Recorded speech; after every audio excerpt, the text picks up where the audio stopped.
Hello friends, I am Dr. Prashant Sharma and you are watching MEDICO'S Hub. In this video, we are going to discuss all aspects of Myasthenia Gravis. What is Myasthenia Gravis? It is an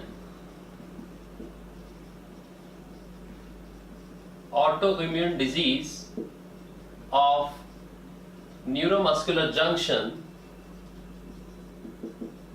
which leads to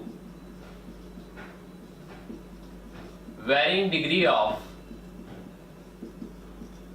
skeletal, muscle weakness. Now, what are the causes behind the myasthenia gravis? This is the neuromuscular junction. This is the presynaptic neuron or presynaptic part. This is synaptic cleft, and this is muscle fiber, that is motor end plate of muscle fiber. Motor end plate of muscle fiber is having two types of receptors.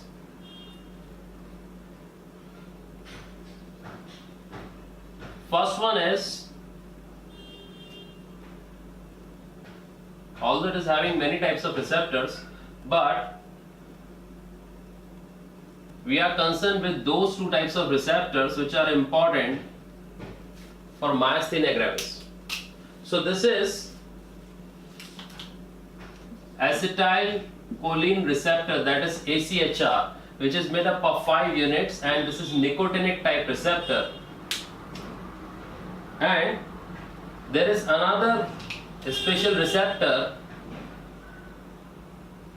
that is MuSK receptors. MuSK receptor means muscle specific kinase receptors.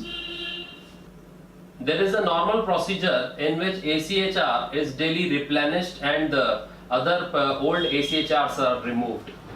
So the concentration and the number or the density of AChR is maintained in the motor end plate with the help of MuSK proteins or receptors. So these are also important for maintaining AChR. Now, the cause is that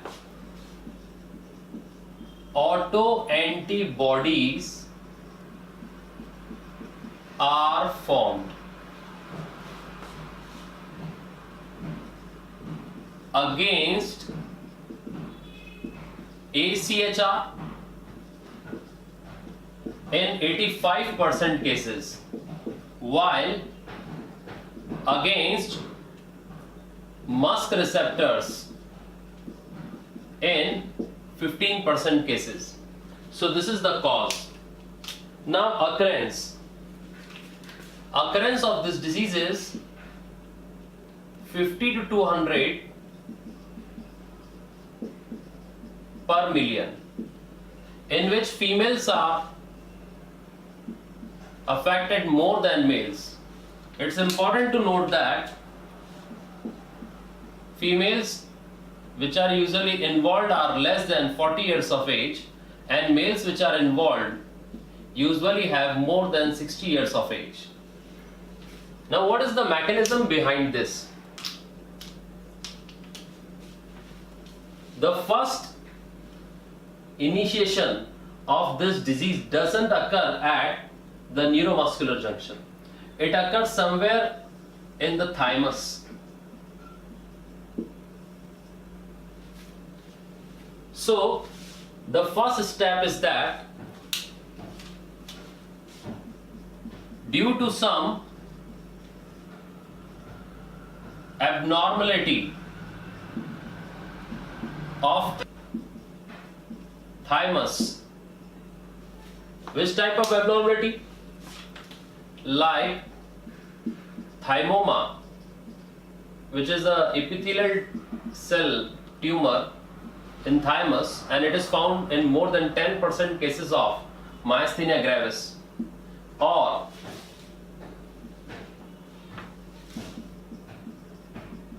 thymic hyperplasia,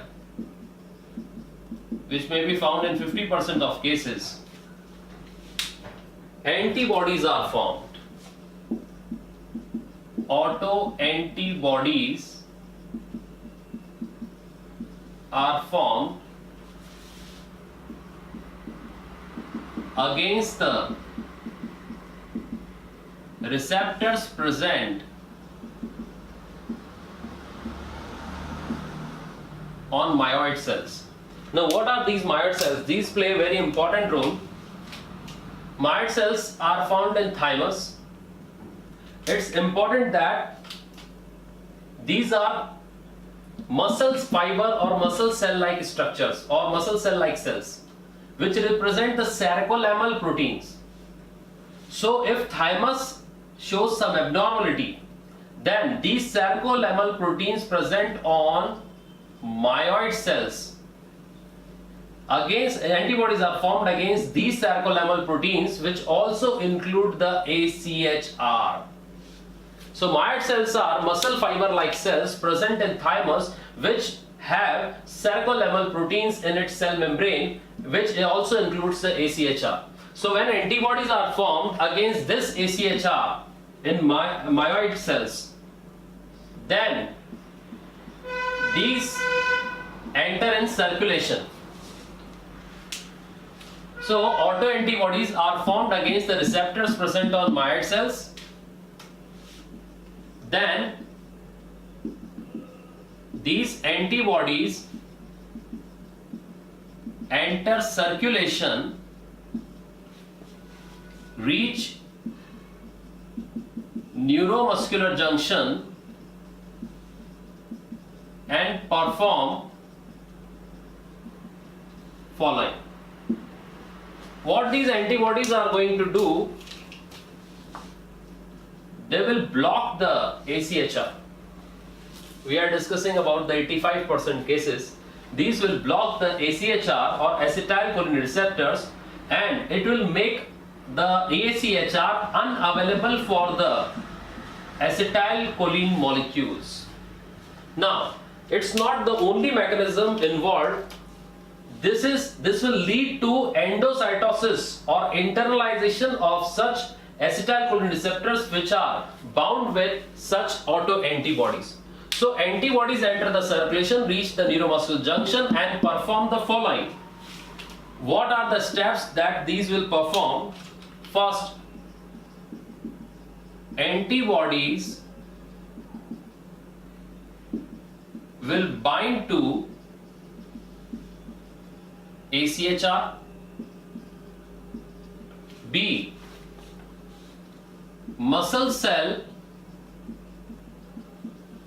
will endocytosis the AChR antibody complex. Now, important thing is that they have to be replenished. They are replenished regularly.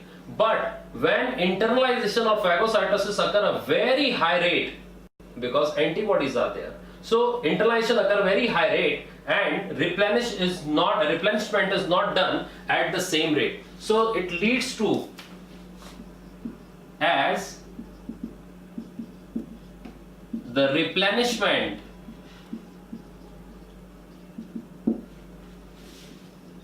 of AChR is slower. So it is basically normal, but this internalization is very fast. So in comparison to internalization or endocytosis of AChR, the replenishment is slower. So the density of AChR at motor end plate decreases. Now what will happen if the number of AChR is very low? If the number of AChR is very low, then acetylcholine molecules will combine to less number of acetylcholine receptors and end plate potential is decreased, because of which the action potential may not be produced. If successive stimuli are given, then less and less number of ACHR will be available, resulting in fatigue. Now, sign and symptoms. Most important is that it is painless weakness. Very important. Painless weakness. And the features of this painless weakness are, it is gradual in onset,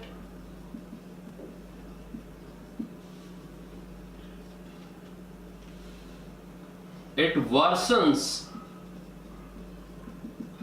with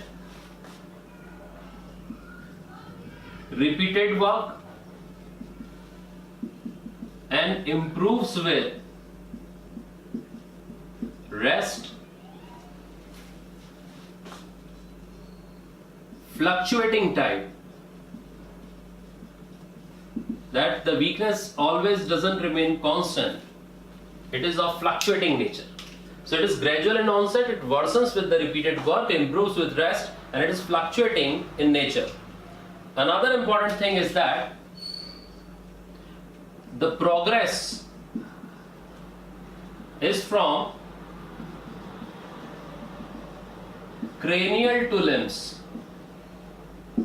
That is, first the cranial symptoms will be there, then it will move downward towards the limbs. Most commonly involved muscles.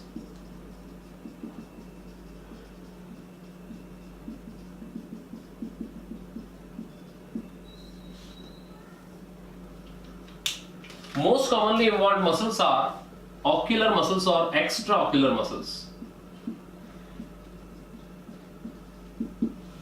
Then muscles of eyelids, muscles of jaws and pharynx, muscles of proximal limbs.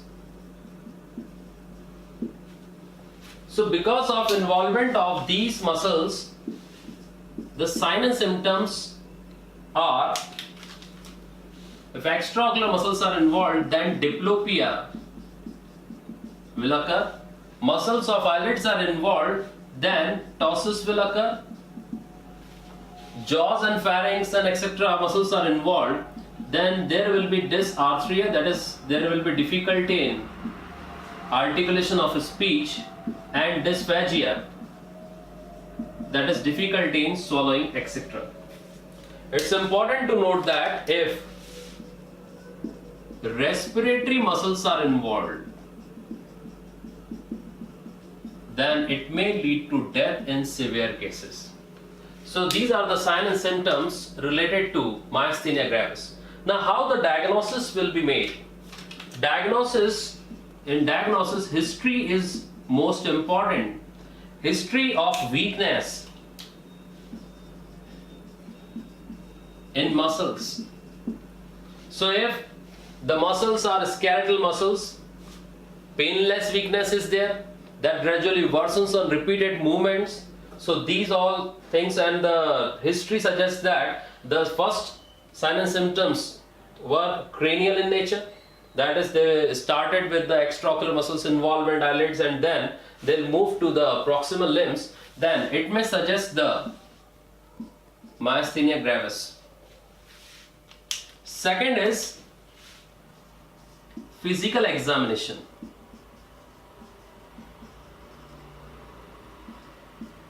In physical examination, we can suggest the patient to look at a particular point for 30 seconds. He can do it or not, because repeated movements will result in fatigue or will worsen the muscular weakness. So it is also there. An important thing is that the sensory and deep tendon reflexes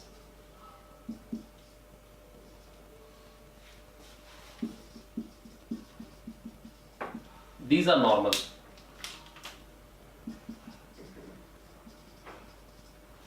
These are normal. Third is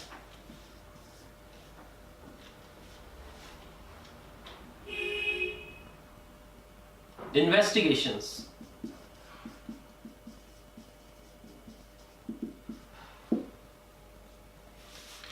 In investigations, blood test will show the presence of antibodies, autoantibodies against AChR or MuSK. Then CT scan or MRI can be done for thymoma-like conditions, RNS or repetitive nerve stimulation is done, which will indicate decremental response.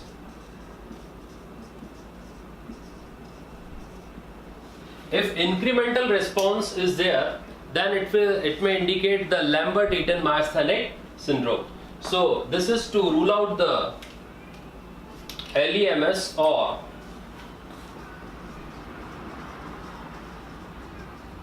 Lambert-Eaton myasthenic syndrome, in which incremental response is there.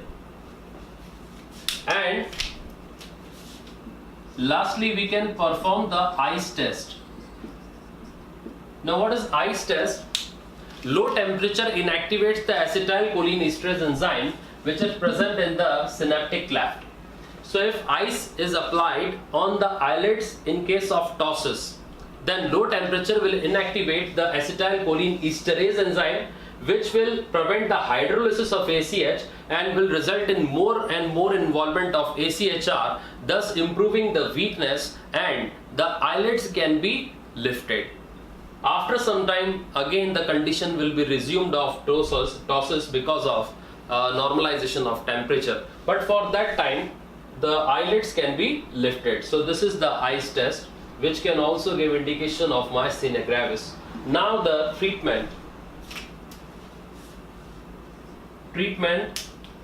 may involve acetylcholinesterase inhibitors like pyridostigmine and neostigmine.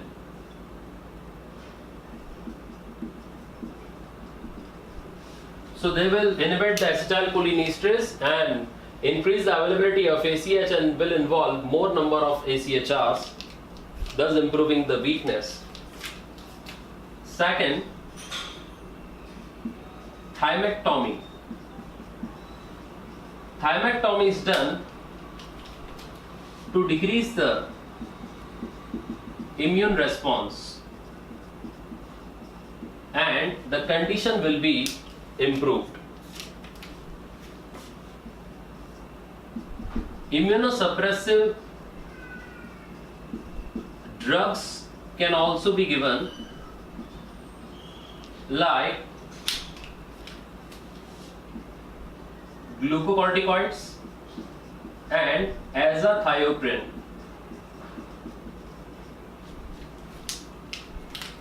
In addition, we can also do plasmapheresis.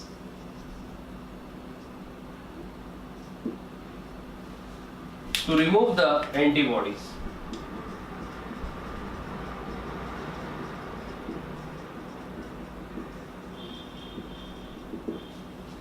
So these are the various aspects of myasthenia gravis. In the next video, we will discuss the differences between the myasthenia gravis and the Lambert-Eaton syndrome.